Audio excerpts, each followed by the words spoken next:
Hi, I'm Ray. I'm Evie. And Evie, what are we reviewing this week? We are looking at Iron Man 2008. Okay. Tony Stark got kidnapped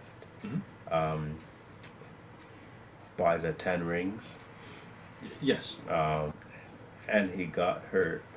Sensed the thing within his chest, like the round module, you know.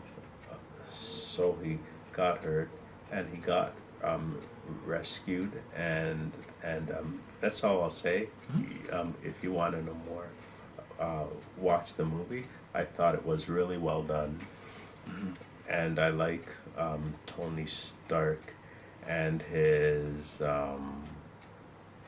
and the way that he showed his feelings, when he was angry or sad, which was great. So I could kind of feel what he feels.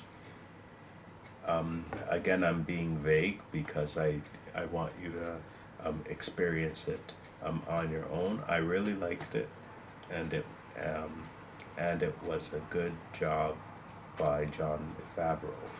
Yeah. Okay, let me ask you this, because it was 2008, and at this time still, because I'm thinking in terms of the nature of when it was released.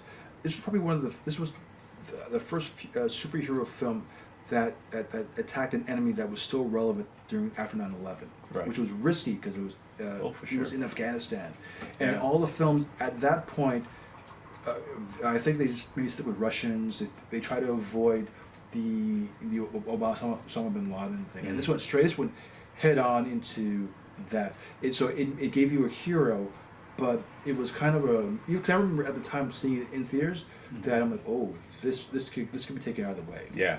It was Me pretty. too. It was pretty heavy, and being in a mountain or a cave Sure. with with extremists, Sure.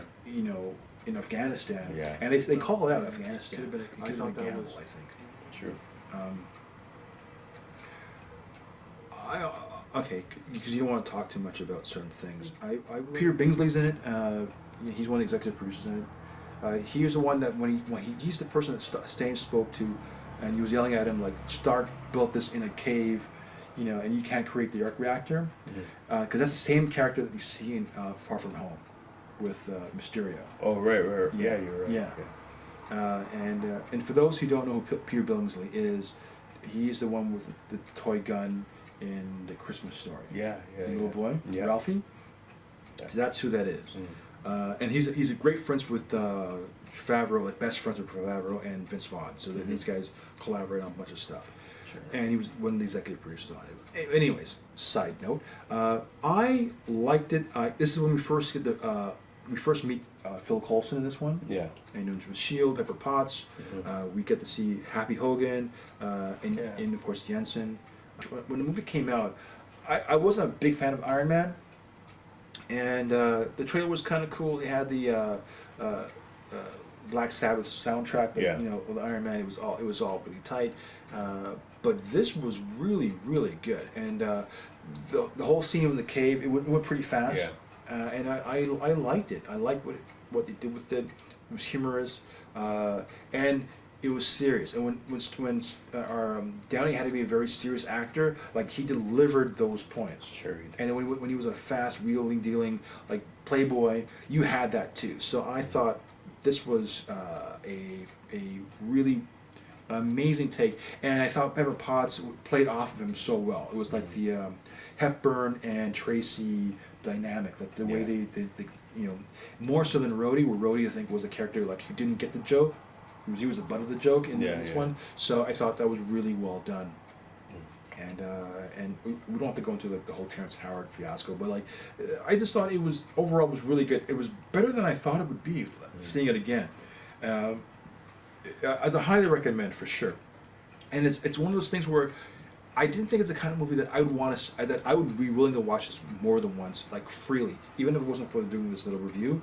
If I saw this again, he'd say, Ray, we're gonna watch Iron Man. I'm like, yeah, sure, let's watch it. I would give that maybe like a 8.5 or 9. Yes, I'm gonna give this movie I'm gonna give this movie a 9 because considering the budget and considering, okay, here's the thing too, they haven't they haven't actually foreseen no, they have foreseen the extent of where they want to go. At this point, they took out Avi Arad took out like a $525 million loan to do 8 films in 10 years, or 10 films in 8 years. I forgot what it was. So they had a plan, but I don't think the scope of where we are now was in their vision.